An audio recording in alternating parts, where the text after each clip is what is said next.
Boa tarde, pessoal. Aqui agora, né, nesse momento que eu tô gravando esse vídeo para vocês, é tarde, mas eu não sei que horas vocês vão assistir, né? Então, boa noite, bom dia. Hoje eu tô aqui para falar sobre folclore, que é o conteúdo dessa semana, tá bem? Da disciplina de arte. E o que é folclore?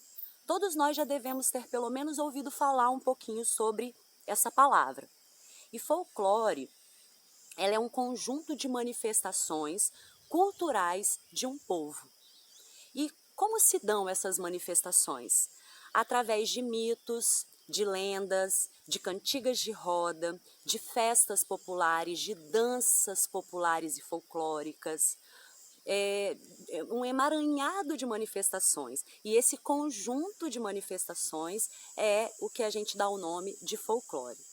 O folclore, ele é imprescindível para a identidade de um povo.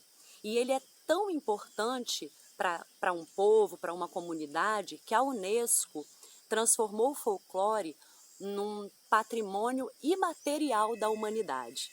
Então, cada povo, cada cultura vai desenvolver aí uma série de manifestações populares e a esse conjunto de manifestações populares nós damos o nome de folclore, tá bem?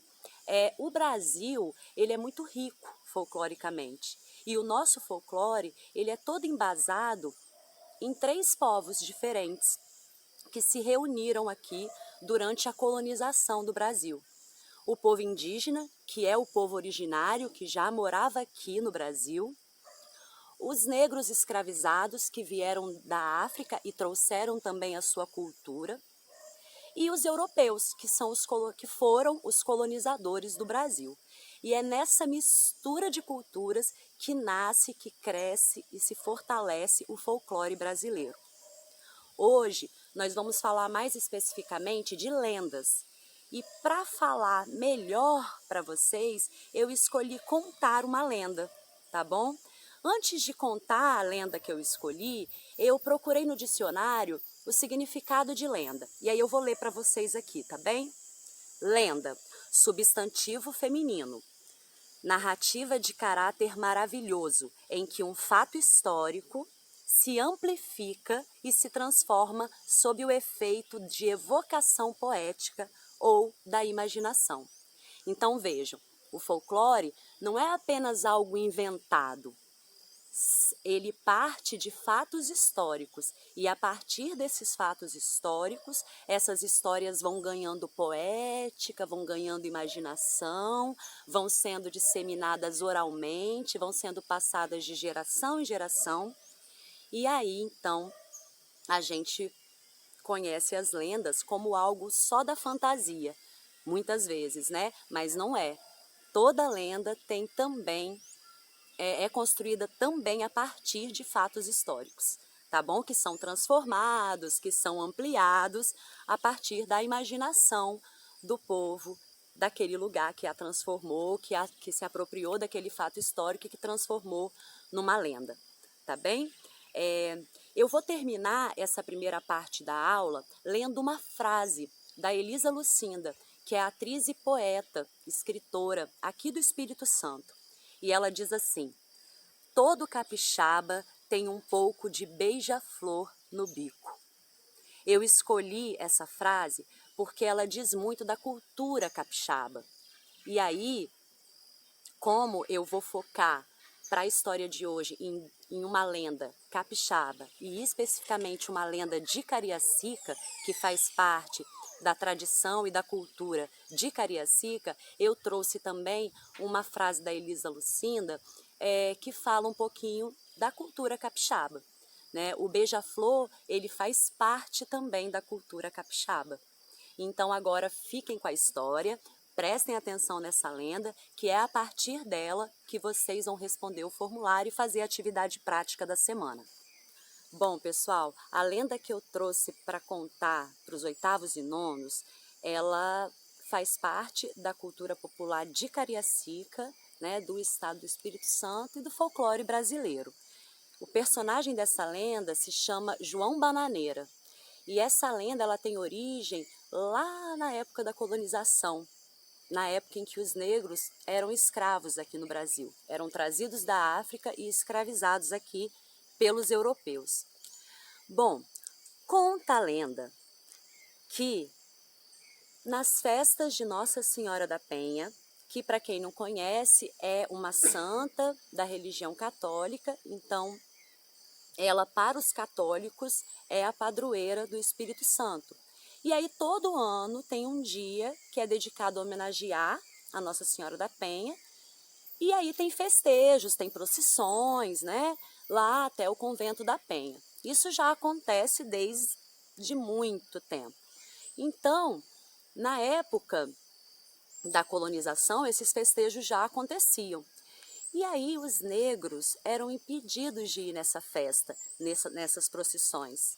Só que aí vale lembrar o seguinte: se aqui nós tivemos como base essas três culturas de povos diferentes que se misturaram, é de imaginar que assim como o branco se apropriou da cultura indígena, da cultura africana, os negros, os indígenas, também se apropriaram muito da cultura europeia. Até porque, quando você está querendo colonizar um povo, você vai impor a sua verdade. Então, a religião que era tida como verdadeira era a religião dos europeus. Então, eles catequizavam os índios, catequizavam os negros, mas, ao mesmo tempo, não permitiam que essas pessoas participassem dos festejos de Nossa Senhora da Penha.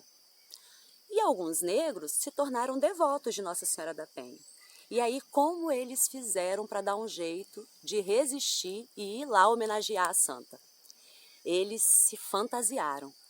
Então, eles fizeram um figurino para se esconder completamente, e aí eles entravam no meio da procissão e participavam dos festejos sem serem descobertos pelos seus senhores. E aí eu vou falar um pouquinho para vocês agora de como é esse figurino.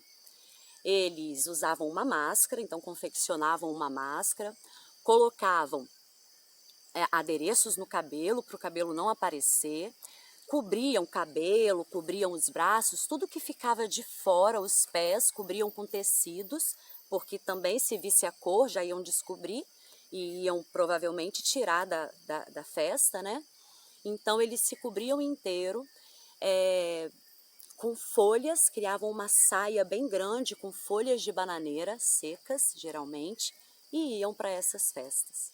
E aí o curioso é que dizem que os brancos, não percebendo que aquilo era uma maneira dos negros participarem dos festejos, acharam que fazia parte da programação da festa aquelas pessoas fantasiadas ali no meio cantando e dançando.